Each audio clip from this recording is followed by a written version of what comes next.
Talagang pinaghahandaan po namin itong activity na ito.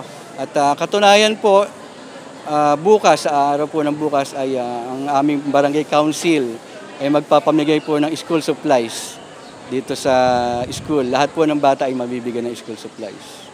And ang isa din po pinaghahandaan namin ang pag-prepare ng mga classroom para mas maging conducive sa pagdating po ng mga bata. And mag-repair po kami ng mga upuan, maglilinis ng paligid. We will make sure na wala na pong lamok dito sa school pagdating po ng mga bata para wala pong magkakaroon ng dengue. And talagang gagawin po namin na ready na talaga ang aming school pagdating po ng opening ng classes. So po na kaya nyo ginagawa ito ay para makita niya talaga ang sitwasyon ng mga paaralan. Sa ngayon po ay mayroon kaming 568 enrollees, pero inaasahan po namin na tataas ang bilang na ito sapagkat nagkaroon po ng adjustment sa age ng mga bata mag-enroll sa kinder. Ako po ay nagagalak sapagkat sa pamamagitan ng Bagong Pilipinas, dadalawin po kami ng ating mahal na Pangulo at ang ating Deputy Secretary. Napakarami pong naging pagbabago dito sa aming paaralan, katulad ng installation ng Starlink at ang Khan Academy.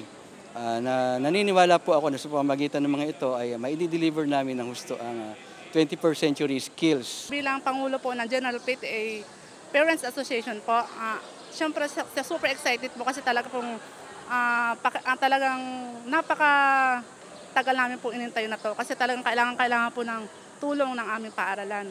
Brigada po talaga is nag-start po talaga June 9 hanggang June 13. May 30 pa lang po, nag-early brigada na po. Actually po, ang DSWD po ay nagkaroon ng programa. Nag-early brigada kami. Kung makikita po yung sa garden namin, napakalawak po ng aming garden. Talaga pong nalinisan at kasalukuyan pong tataniman na. Nakikita po talaga dito ang tunay na malasakit ng mga magulang. At talagang kailangan po talaga ng paaralan. Hindi po magagawa po ng teachers, ng punong guro. At talaga po kami ang may papel po talaga na pagtulungan para po sa ikagaganda ng aming paaralan.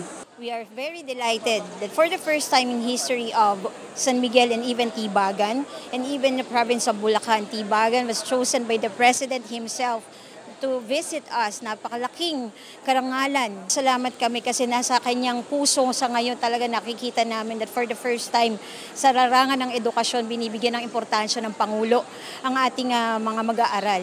Of course, we would also like to thank the President, His Excellency, President Ferdinand Marcos Jr. for giving us the chance to have that Khan Academy. Now, this Khan Academy is a digital platform to be introduced among our pupils na hindi natin masasabing conventional or traditional. It is more on technological aspect. Talagang ang batang Tibagueño at maging ang bata sa buong Pilipinas ay sasabay sa pagbabago ng mundo. At masasabi natin ang batang San Miguel or ang batang Bulaqueño ay kasabay ng bagong Pilipinas.